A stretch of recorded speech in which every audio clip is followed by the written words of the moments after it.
Welcome to Knockoff Podcast, where we explore the world's most fascinating stories. Get ready for captivating tales and incredible journeys that inspire and amaze you. Let's get started. Today, we're diving into the foggy streets of Victorian London. Oh, yes. To explore a mystery that still haunts us over a century later. Right. Jack the Ripper. You've probably heard the name. Of course. But we're going beyond the surface using Jacques Le Vainqueur, Le Mystère du Tueur de Whitechapel. Which translates to Jack the Ripper, the mystery of the Whitechapel killer. Yeah. To understand why this case continues to grip our imagination. It's remarkable, isn't it? Even with modern forensics. I know. Jack's true identity remains an enigma. It's a puzzle that drives us in, challenging us to confront the darkness that can lurk beneath the veneer of civilization. Absolutely. So let's transport ourselves back to 1888 Whitechapel. Okay. It wasn't the London of grand palaces and bustling commerce you might picture. Right. This was a district suffocating under poverty with overcrowded slums and dimly lit alleyways. Yeah. That felt like a world away from the city's prosperity. This setting is crucial to understanding the Ripper's story. Oh, really? This wasn't just a backdrop, it was a breeding ground for fear and anonymity. Yeah. A place where someone could vanish into the shadows. And vanish? He did, leaving behind a string of victims, 5 women, often referred to as the canonical 5. Mary Ann Nichols, Annie Chapman, Elizabeth Stride, Catherine Eddowes, and Mary Jane Kelly. All murdered within just 3 months. Yeah. Can you imagine the terror that must have gripped the community? Oh, the fear was palpable, fueled by the brutality of the crimes. Yeah. The source details the horrific signature, Okay. deep throat slashes, and in some cases, meticulous removal of organs. This wasn't just murder. It was a calculated display of violence that went beyond the need to kill. This is where it gets really chilling. The precision of the mutilations Yeah. led investigators to suspect someone with anatomical knowledge, maybe a doctor or a butcher. It added a layer of sophistication to the killer's profile that sent shivers down the spines of Londoners. And as the body count rose, Oh, no. so did the pressure on the police. Hundreds of officers patrolled the streets, and the newspapers were filled with speculation and sensationalized accounts, further fueling the public's anxiety. Wow. But despite their efforts, Jack remained elusive. It's mind-boggling how, despite the intense scrutiny and over 300 suspects, I know, right? no one was ever definitively linked to the crimes. It's crazy. It almost feels like he just disappeared into thin air. And to add to the mystery, there were the letters. Oh, Hundreds of them poured into police stations and newspaper offices, really? many claiming to be from Jack himself. No way. The most infamous, the From Hell letter, even included a piece of a human kidney, Oh my God. supposedly from one of the victims. It makes you wonder, was this a genuine attempt at communication, a morbid trophy, or simply a cruel hoax designed to sow further panic? Right. How could investigators even begin to sift through the fact and fiction, especially in a time before modern forensic techniques?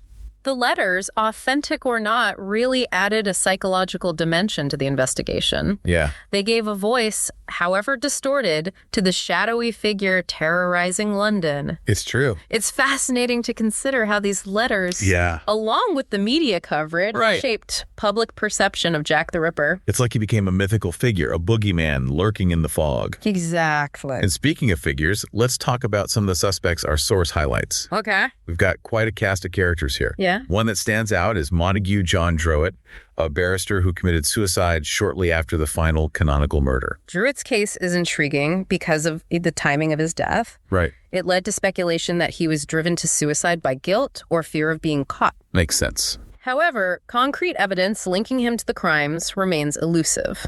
Then there's Aaron Kosminski, a Polish immigrant living in Whitechapel. The source mentions he suffered from severe mental illness, including auditory hallucinations and paranoid delusions. Kosminski's mental state and proximity to the murders made him a person of interest to the police.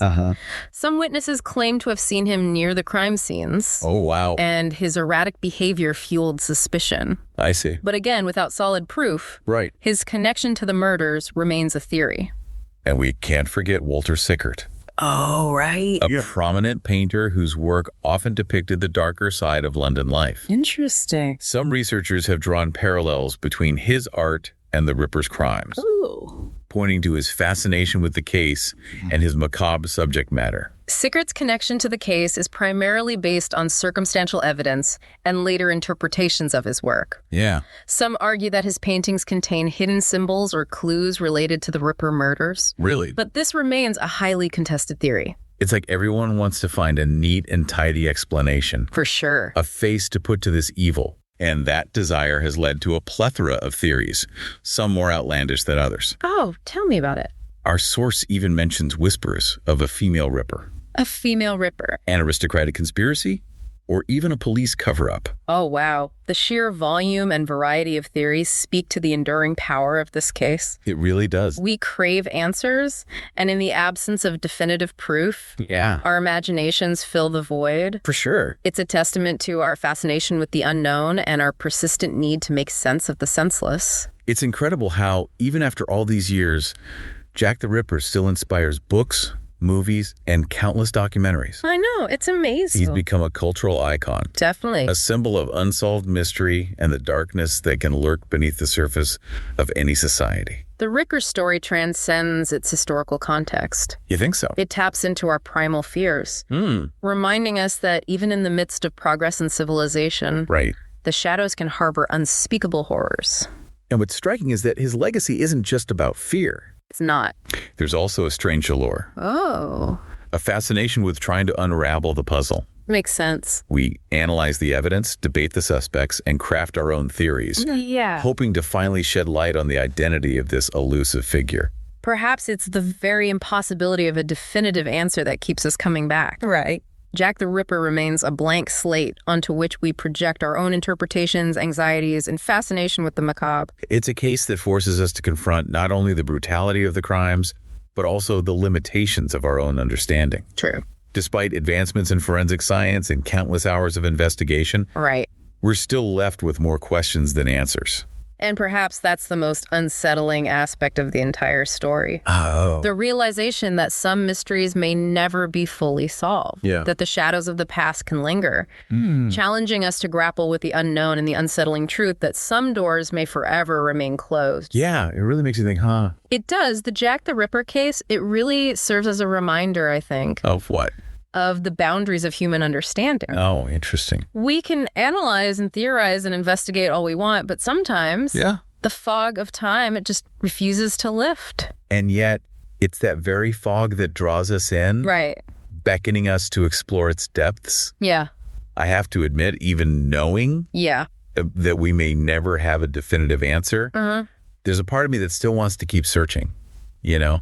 I get that. To try and piece together the puzzle. It's the allure of the unknown. Right. It sparks our curiosity. Yes. It fuels our imagination and drives us to delve deeper into these mysteries that, that haunt us. That continue to haunt us. So as we conclude our deep dive into the shadows of Whitechapel, Oh, okay. I'm left with this question for you. Okay. What is it about the Jack the Ripper case that resonates with you personally? Is it the historical puzzle? Yeah. The psychological intrigue? Or perhaps the chilling reminder of the darkness that can lurk even in the most seemingly civilized societies? That's a question worth pondering. It is. What aspects of this case capture your attention? What thoughts or emotions does it evoke? Yeah. And perhaps by exploring those personal connections, we can gain a deeper understanding of why this case continues to fascinate us over a century later. Absolutely. Thank you for listening to Neck Off Podcast. Of course. The stories continue on Neck Off Radio. Join us again for more. Take care and see you soon.